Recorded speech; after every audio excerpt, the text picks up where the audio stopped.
inoo faahfaahinaya. wafdi wasiiraha oo ka tirsan maamulka koonfur galbeed Soomaaliya ayaa waxay kormeer shaqo ku tageen degmada number 50 ee gobolka Shabeellaha Hoose. wafdigani ka koobnaa wasiiro ka tirsan maamulka koonfur galbeed Soomaaliya ayaa markii ay tageen deegaanka number 50 waxa si diiran ugu soo dhaweeyay shacabka ku dhaqan deegaanka number 50 iyo waliba ciidamada madaniga ee degmada number 50 ee gobolka Shabeellaha Hoose. ujeedada wafdigan wasiirada ka tirsan maamulka koonfur galbeed Soomaaliya ayaa ahayd mid ay u kurgalayeen xaqiijinta dhexdhexaadin ay horey u dhaxdhigeen maamulka koonfur galbeed Soomaaliya beelo walaalaha kuwaas oo ku dagaalamay deegaanka number 50 ee gobolka Shabeellaha Hoose. ugu horeyn gudoomiyaha degmada number 50 iyo waliba qaar kamid ah odayaasha deegaankaasi ayaa soo dhaweeyay mas'uuliyiinta ka socotay maamulka koonfur galbeed Soomaaliya booqashada ay ku yimaadeen deegaanka number 50. waxaan halkaan ku soo dhaweynaynaa مسؤولينتي كونفور قلبات وزير كونفور قلبات خاصة مدني محمد حسن إيو مدني معلن بري إدمان صلادين تا وضياشة وحقرتك أقونيهانا ذا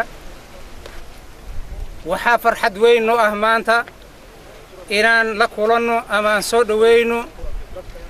la qaybsano soo dhaweynta wasiirada maamulka koonfur galbeed runtii aad iyo aad baan ugu faraxsanahay waxaan u sheegaynaa markuu ugu horeyso waxaad timaadeen dalkiina hooyo iyo dadkiinaba ku soo dhawaada nabadgeli iyo caafimaad iyo bashbash iyo barwaaqo la qaybsada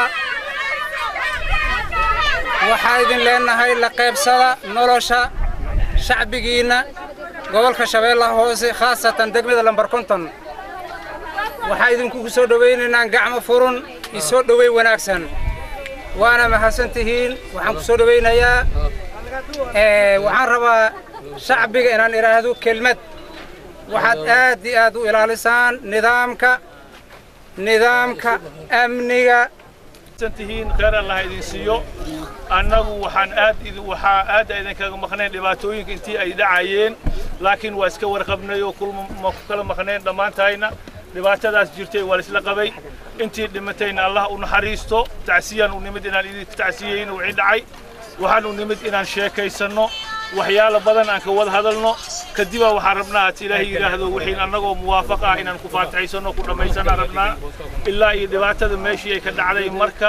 ilaa iyo janaal dhulkaas oo dhan rabnaa inaan aadno laakiin annagoo aan tashanin wax isku ogaanin meel mu socono mudooyinkan waa idin la joogeynaa inaan tashano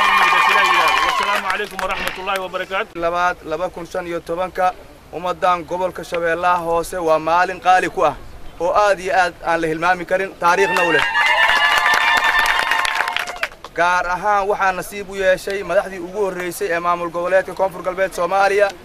inay booqdaan degmadeena lambar 50 reer lambar 50 waxaan leeyahay wixii aad marteen waxaad nasiib u yeelateen madaxdii ugu horeysay inay idin booqato kadib waxaa idinka tacsiyeynaa dhalinyaradii dhimatay hantidii baaba'day intii halgantay intii dhaawacmatay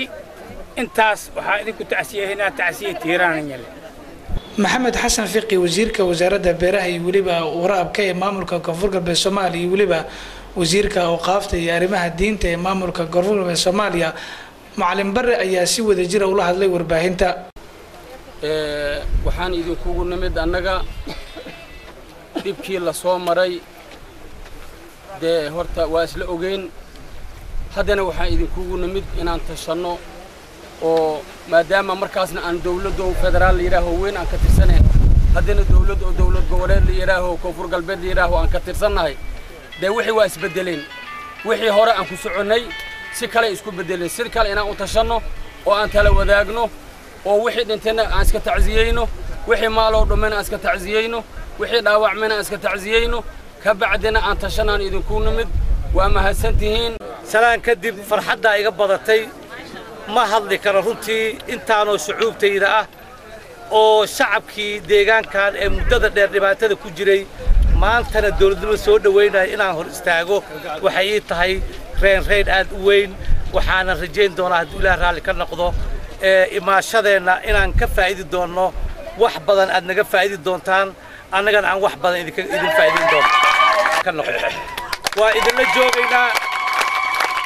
waa idinla joogaynaa habeenno badanaa idinla baryaynaa hadduu ilaah raalli ka noqdo annagoo taladeenna ay tahay dhibaatadan lagu jiro in laga baxaan rabnaa aad u baxdaan dawladnimo waxaan rabnaa inaad canshuur bixisaan waxaan rabnaa inaad canshuur qaadataan waxaan rabnaa inaad askool dhisataan waxaan rabnaa inaad isbitaal idin dhisno waxaan rabnaa in hay-ada la keeno waxaan rabnaa waxaan u dagaalamayna miraheeda inaan helno ma aha micnaheeda in duurkii aan ku jirno qoriga aan haysanno qoriga haddii lagu dagaalamo xal la gaaro xalka marka la qaato kadib waxaa loo jeestaa xagga horumarka waxaan rabnaa wiilashayna dhexda yaryar leh ee dhibaataysan ee caatada ah xoogaa annagaa ka calool waaweyne inaan waxaan rabnaa mustaqbalka inay calooshaan dhuudhuwan inay ka baxaanaan rabnaa insha allahu kariim oo si raaxa leh loo gudbo hadduu ilaah raalli ka noqdo sidaa darteed waa mahadsantihiin anoo ku hadlaayo magaca madaxweynaha maamulka koonfur galbeed mudane shariif xasan sheekh aadan iyo magaca maamulka ee koonfur galbeed wasiiradooda oo idilba waxaan idin leeyahay waa mahadsantiin 100 jeer waa wada joognaa waa kala warqaadanaynaa dhawaan ayay ahayd markii maamulka koonfur galbeed Soomaaliya oo heshiis hordhac u dhex dhigay beela ku dagaalamay deegaanka number 50 waxaana kormeerkan uu yahay mid maamulka koonfur galbeed Soomaaliya ay ku xaqiijinayeen waxyaabaha ka soo baxay heshiiskaasi Maxamed Ibrahim Gaabo Royal TV Muqdisho.